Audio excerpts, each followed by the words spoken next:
Mabuti naman ngayon mga kainis, sino nyo oh? At nawala na yung mga snow kagabi. Nako po, kagabi, di ba muntik na tayo maaksidente. Ay umikot yung ating sasakyan. Nako, sa sobrang dulas ng daan dahil bagbagsak ng snow. Buti naman ngayong araw na to, eh maganda yung sikat ng araw, kaya natunaw agad yung mga yelo. Yan. Sana nagustuhan yung bunganga ko mga kainis, umagang umaga, lalo na doon sa mga bagong gising pa lang at nanood ng inyong mga TV. At maraming salamat po at binuksan ninyo ang channel ni Inags at upang mapanood. At maraming salamat din po kung hindi po kayo nabuisit sa unang bunganga ko. Yan. Ang bira. Masaya lang po tayo ngayon dahil tayo po ay hindi po nangangamba sa paglalakbay sa pagdadrive gawa ng kumakapit ang ating gulong sa daan dahil wala na pong snow. Maraming salamat po. Winter, spring, summer, or fall, tuloy ang buhay sa Canada. Pero kahit na po ganyan na po uli kaganda ang panahon natin, ang ating dinadaanan ay nako po ay malulungkot po muli tayo dahil sa mga susunod na araw po ay babagsak daw po uli ang snow. Nako po, 2 araw magkasunod. Araw pa naman ng day off natin yun Wala, ganun talaga mga huling hirit ng snow sa tag-araw ng spring mga kainags Ano na pala ngayon spring na. Officially spring na mga kainags Talaga naman, napakasarap. Pero sa Abril, wag pa rin tayong pakakasiguro. Ako, ibabagsak pa rin daw ang snow. May posibilidad na malaki ang pagbagsak ng snow mga kainags sa Abril na darating. Ano yan, base sa aking mga na-experience dito sa Canada, May nga, meron pa rin pasundot-sundot na pagbagsak ng snow mga kainags Puro lang para may butiki sa bunganga Nako, may pulis. Kala ko hinahabol ako ng pulis Baka ako merong nagsumbong dito na nagsasalita ako mag-isa. Merong isang epal na nagsasalita mag-isa habang nagdadrive. Ang bihira. Wala namang kausap.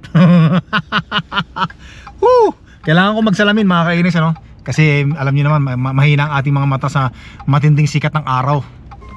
Nako po, eto na. Tara. Hop. Maghahanap lang tayo ng sale. Nabala na naman dito mga kainags hindi siya ito naka-sale to Kaya lang hinahanap ko yung $20 lang. Ilan bang 150, medyo mataas pa to dati $20 lang to Maghanap pa tayo nung mura talaga. Nandito na naman tayo sa Cabela's mga kainags para maghanap ng mapagagastusan. Dali lang. Ito yun yun ang sinasabi ko, $19. Yan, almost $20. 50 rounds to. Kuha tayo. Ako, ilang piraso na lang to at baka maubusan pa tayo. Yan. Kuha tayo ng 6. Yan, nako po. Ito ay Luger 115 grain. Ayos. Muntik na tayo maubusan Buti na nakaabot tayo. Tumingin kasi ako sa kanina sa online. Sabi ko maghahanap ako ng bala ng 9mm ammunition. Sabi ko baka may sale sa Cabela's. Sakto naman may nakita ako. Alas 4:30 na ng hapon ngayon mga kainags At ito na lang yung natira, wala na. Buti nakaabot pa tayo kahit 6. Magkano yan? 20 times 6 100. Magkano? 120 ba? Mahina ako sa math Ang bihira. At least nakaabot tayo. Tingin pa nga tayo rito. Wala rito. Tingin tayo dito Ito.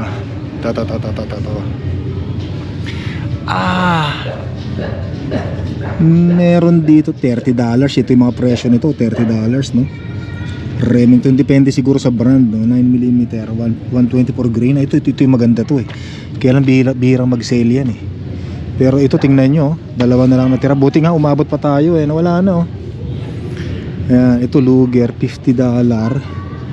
Ilang piraso to? 100. 100. Diba, buti nga umabot tayo kahit papaano. Salamat naman, nakatipid pa rin tayo. Kasi ang regular price nito mga nasa $30 mga kainags Tapos ang sunod natin hanapin ako yung shotgun naman. Shotgun shells. Ito, kuha tayo isa nito mga kainags, slug. Yan, $30. Isa lang muna kasi hindi pa naman tayo magpapaputok ng shotgun. Mag-iipon muna tayo ng bala. So ayan yung mga nabili natin Mag-iipon muna tayo ng mga bala ng shotgun. Pag marami na tayong naipon, saka tayo pumunta sa may Phoenix shotgun gun range.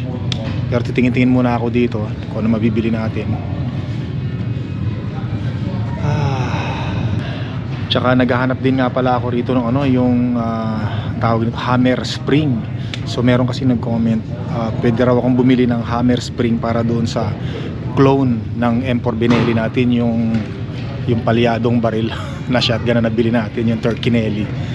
Baka daw ang problema lang nun sa hammer, yung spring ng hammer. Marami nag-comment kaya nga naghahanap din ako online kung saan makakabili. So magtatanong na rin ako dito kung saan pwede makabili ng hammer spring ng M4 Benelli. Tanong tayo dito.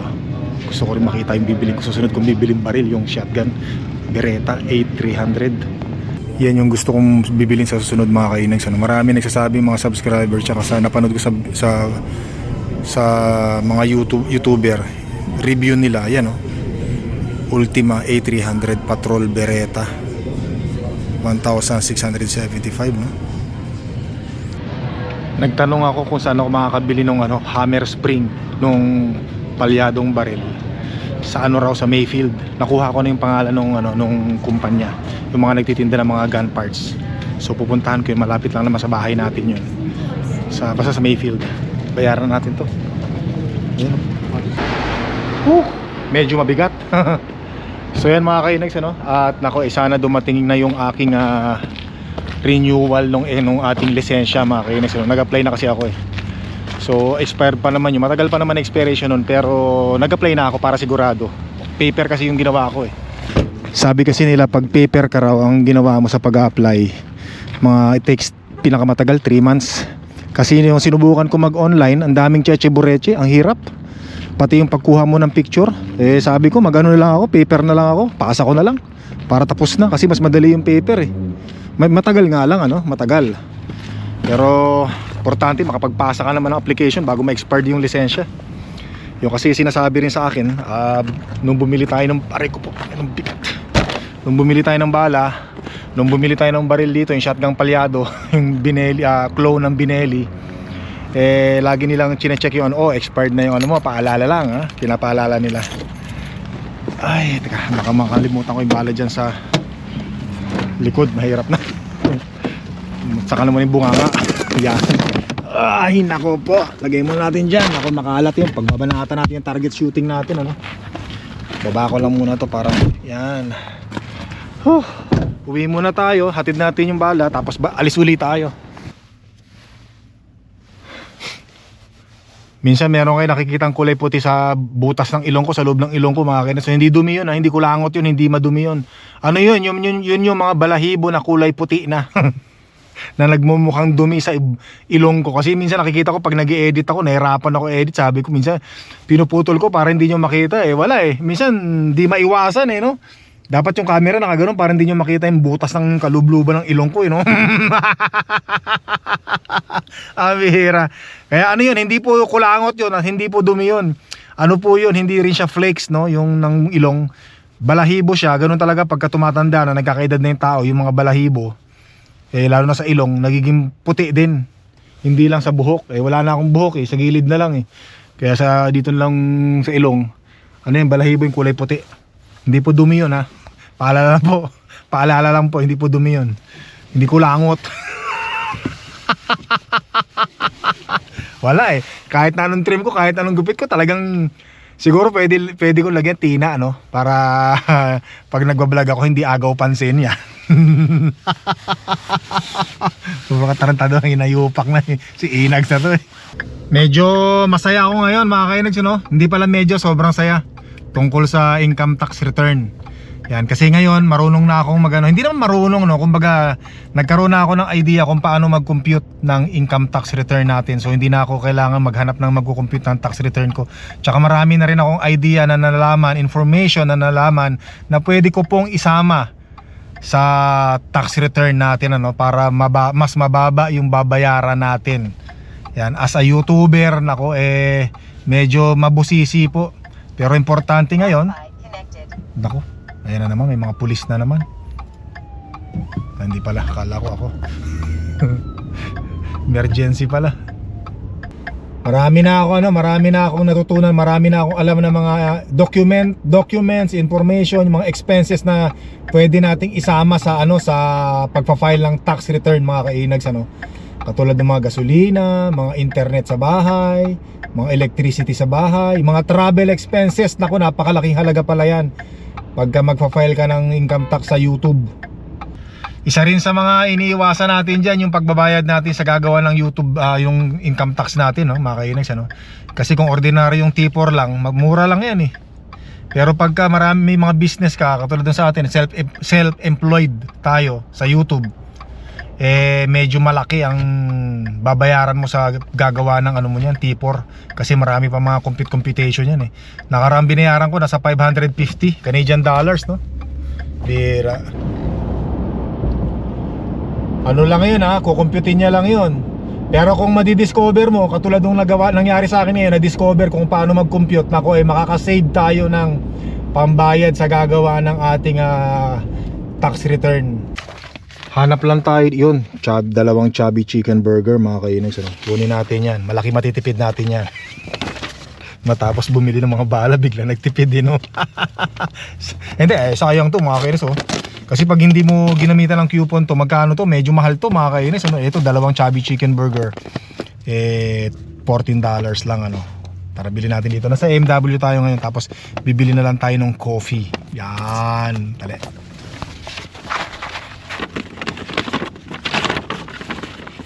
Sana mapunit, baka mapunit pa. Pag napunit pa to, yun. Baka mawala pa. Yan, alright. I-present lang natin yan. Tara, ito sayang to. Yung mga gamit pa natin to. Marami yan Lagay lang natin dyan. Dito natin pag-usapan yung napakagandang balita para sa akin Hindi kasi makapaniwala na madali lang pala. Dati kasi hindi ko pinagpapahalagahan yan yung compute ng tax. Pati yung mga pwede mong ipakita para mas malaki pa yung makuha mo dati, hindi ko pinapahalagahan yun. Basta ibibigay ko lang yung T4 ko, tapos na yun. Basta may makuha lang ako kahit 100 Canadian dollars, okay na sa akin yun, wag lang magbayad. Pero nung mga nakaraang taon, especially last year, nagbayad ako, grabe. 6,000 plus Canadian dollars ang binayaran ko, yung utang ko sa gobyerno ng Canada. Nanghihinayang pa ako, sabi ko bakit ang laki? Sabi ko sobrang laki naman ang babayaran ko.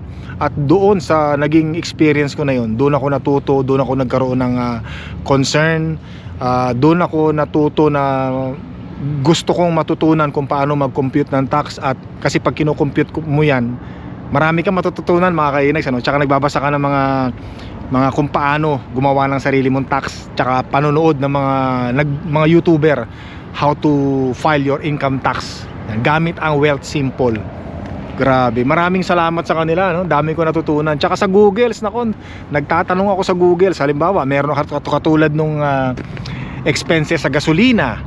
So saang line ko ba siya pwedeng ilagay doon sa Wealth Simple Income Tax? So sasabihin ng Google, halimbawa sabihin ko electricity bill, what line can I put that in Kabayong Bundat? Ay, sa line line income tax, pambihira naman. So sasabihin ng Google kung anong line number, at eksakto nga, nandoon nga rin sa Wealth Simple kung saan yung tax na pwede nating ilagay.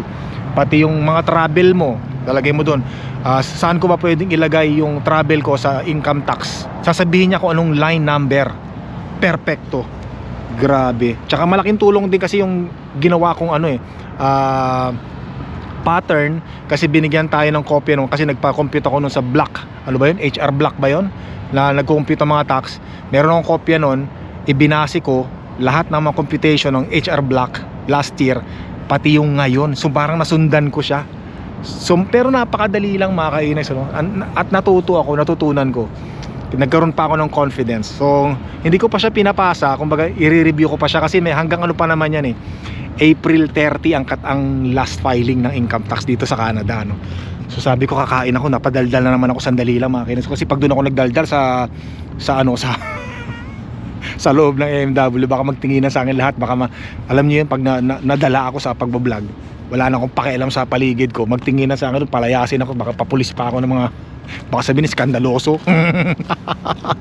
Yan, dito muna tayo. Kay gandang pagmasdan. Ganda, hindi na madulas. O yan mga kainags, ano, pinarap ko sa, ano, sa lettuce. Ayoko ng buns, iwas tayo sa mga buns.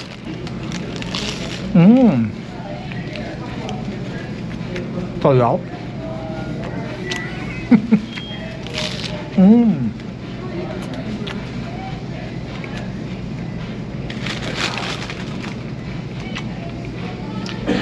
Walang tissue, kuha muna ako.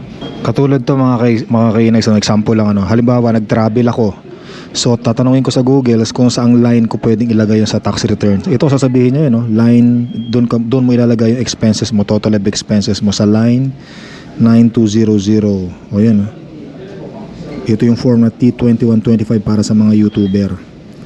Yan, no, travel expense sasabihin niya. Tapos sabi ko naman, ito internet cost, kung saan ko siya ilalagay na line. Sasabihin niya, ito yung line, no, dito mo siya ilalagay yung cost. Dapat inaano mo yun, nililista mo yung mga cost. 30% yata ng cost ng internet mo sa loob ng isang taon.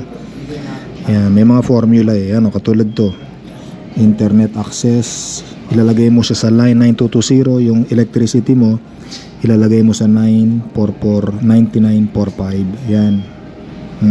Diba? Kaya ano eh, hindi na ako nahirapan, no, kung saan ko ilalagay yung mga expenses ko. Yan, kaya nakikita ko bumababa yung mga babayaran ko sa income tax, mga kainags. Tapos nagtanong ako, sabi ko, pwede ko bang i-file sa income tax yung gun club member ko, yung gun club, yung, di ba, gun club member tayo sa ano, West Edmonton Mall. So sabi dito, hindi daw kasi personal. Ayan mga kainags, ano, generally you cannot deduct a gun club membership faces your personal tax return in Canada as they are considered personal, recreational, or sporting expenses. So hindi. Bosog. Tapos tinanong ko rin mga kainags, ano, sa Google. Sabi ko, pwede bang isama yung mga groceries kahit ilang porsyento lang. So sabi, hindi raw pwede kasi nga personal yon. Pero yung mga binibili natin to pagkain, yan pwede nating isama at least 50% ng mga kinakain natin sa labas. Siyempre katulad ngayon, nagbablog tayo, nagmerienda tayo, sinama natin sa vlog, kasama yan, 50% total yan sa buong taon, ano. Tapos tinry ko rin na tanungin yung ano, no, yung sabi ko, yung mga binibili ko bang barel at mga bala, pwede ko bang isama yan, i-claim sa tax? Sabi, hindi. Hindi raw kasi personal daw yan. Kaya totoo yun mga kainags, yung sinasabi nila, no, na kapag marami kang ano, meron kang RRSP, pag mataas ang RRSP mo, nako napakalaking tulong para mabawasan yung babayaran mo sa income tax kung sakaling magbabayad ka, or malaki yung makukuha mo. Kaya ako, ang ginawa ko mga kainags, ano, pinataasan ko yung RRSP ko na porsyento. Tapos habang kinakaltasan ako sa sweldo sa trabaho namin, nagpadagdag pa ako ng kaltas para mas malaki yung kinakaltas sa akin ng federal tax ng gobyerno, para kung sakaling income tax return o yung file ng tax, medyo maliit lang yung babayaran ko. Kasi nga, doon po sa mga hindi nakakaalam, no, at baka hindi ko pa rin alam. So bali ito, as na notice ko kasi ito, kasi pag sumweldo kami sa YouTube, hindi po kami kinakaltasan ng tax niyan. Merong kinakaltas, kung hindi ako nagkakamali, kinakaltasan kami ng US tax. Nasira yung audio nung GoPro ko mga kainags, ano? Kaya gusto ko na rin palitan yun eh. So by the way, balik tayo doon sa usapan natin, no? Kasi nung nalaman ko nga na magbabayad ako doon sa income tax return natin ng 6,000, sabi ko, bakit ganon? Bakit magbabayad ako ng 6,000? Sabi ko, parang ayoko na mag-vlog ah. Nagbablog na nga lang ako, tapos magbabayad pa ako ng 6,000. Yun ang akala ko dati. Kasi nga, hindi nga tayo kinakaltasan ng gobyerno ng Canada para sa tax sa YouTube na sweldo natin. At saka last year kasi, hindi ako nakapag-ipon ng mga resibo. Sabi nung nagko-compute sa akin, yung HR block, kung marami ka sanang resibong na itabi sa mga pagkain, mga lahat-lahat na mga, pati yung pagbili mo ng GoPro, ng mga microphone, lahat yun, kung naitabi mo sana yun, at yung mga RRSP mo, yun, kung naisama natin yun, mas mababa yung babayaran mo sa 6,000, siguro mga 3,000, mga ganyan. Naklong tipaklong. Wala kasi akong pakialam dati. Ay ngayon, meron na kasi syempre, takot na tayo magbayad ng mas malaki. So yun, kaya noon, nag-ipon na talaga ako ng mga resibo. So ganun pala yun kasi nga marami akong mga YouTube vloggers na pinanood at talagang sinasabi nila na kapag pinadala sa atin yung sahod, yung sweldo natin ni YouTube, responsibilidad natin na magtabi kahit 35% ng sweldo natin sa YouTube para ipambayad natin sa tax return. Kasi sigurado magbabayad daw tayo. Diba? Hindi siya katulad nung nagtrabaho ka dito sa Canada sa employer mo. Pag dumating sa iyo yung sweldo, kaltas na agad yung federal tax doon. Sa YouTube, hindi daw po. Pagbigay sa'yo, bahala ka magbayad ng tax kay YouTube. Ganun yun. Pero, yun nga, nabanggit ko sa inyo, yung nakukuha nating sweldo mula kay YouTube, hindi na po siya buo. Halimbawa, sumweldo ako ng, hindi po malaki ang sweldo ko sa YouTube, sakto lang po, saktong-sakto lang. Halimbawa, sumweldo ako ng 600 Canadian dollars. Halimbawa lang po yan, ang darating po sa akin siguro mga nasa 450. Nawala na po yung 150. Parang kaltas na sa tax ng US. So kung di ako nagkakamali, yan, correct me if I'm wrong. Parang dalawa yata ang binabayaran naming tax, tax sa US at magbabayad din kami ng tax dito sa Canada. So yun po ang pagkakaalam ko. Or kasama na rin doon yung share ni YouTube na kinakalta sa amin. Kasi meron kaming pinipilapan dito yung tax sa US, yung W8 Ben form. Kailangan mo i-update yun para hindi malaki ang ikakaltas na tax sa akin ng US. Kasi kailangan mo i-update yun. Doon sa mga YouTuber, mga vloggers, alam nila yan, sinasabi ko. So ganun mga kainags, Kaya ngayon, nagkaroon na ako ng idea, sabi ko pwede ko namang mapababaan yung mga ibabayad kong tax sa pamamagitan ng mga resibo na itatabi natin. Yan, yung mga pagkain, resibo ng pagkain, yung mga travel natin, pagbili ng ticket na mga yan. At saka, isa pa mga kainags, nag-ano rin pala ako yung tawag nito, nagdo-donate, nagbibigay ako ng share ko sa sweldo ko. Kasi sa kumpanya namin, sabi ko, bawasan nyo ako ng at least $7 Canadian dollars kada sweldo. $7. Hindi ko alam kung kada sweldo yun or every 2 weeks. Kasi dati sweldo namin every 2 weeks. Ngayon, weekly na kami. So basta sabi ko, kada sweldo before, tanggalan nyo ako ng $7. Bali, $14 sa loob ng isang buwan. Yung $7 na yun, malaki yun sa mga mahihirap na bansa, mga kainags. Kumbaga sa Pilipinas, yung $7 na yun is equivalent to, let's say sabihin natin, 300 pesos. Malaking pera na yun, mga kainags. Share your blessing. Yung kaya lang natin, importante na kapag-share tayo. So yun, isa rin yun sa pwede nating i-claim sa income tax natin. O, diba? Sabi nga nila, pagka kumikita ka sa vlogging mo, sa YouTube mo, mas maganda gamitin mo yan kesa hindi mo gagamitin. Para meron kang papakitang resibo, i-claim. Diba? Maganda niyan, nagamit mo na yung sweldo mo, nag-enjoy ka na, diba? Mababa rin yung babayaran mo kasi maifa-file natin sa income tax. So marami ako natututunan, mga kainags. Dami ko natutunan. Tsaka ano ba yung mga dapat kong itabing mga resibo? O, diba? Pati yung mga, katulad yan, gumagamit tayo, sabi ko nga sa inyo, gumagamit tayo ng kuryente. Nagbablog tayo ngayon. Gumagamit tayo ng ilaw. Nag-e-edit tayo. Gumagamit tayo ng internet. O, diba? So, merong portion ng interest o percentage pala na pwede natin i-claim sa tax return. O, diba? So, saya ko ngayon. Kumbaga, natututo ako, mga kainags. Natututo ako. Kahit pa paano, nagiging aware ako. Pero syempre, re-reviewin ko pa yan.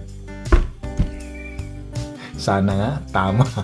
So hanggang dito na yung vlog ko, mga kainags. Don't forget to subscribe, click the like button po, leave your message, at maraming salamat. Hanggang sa muli.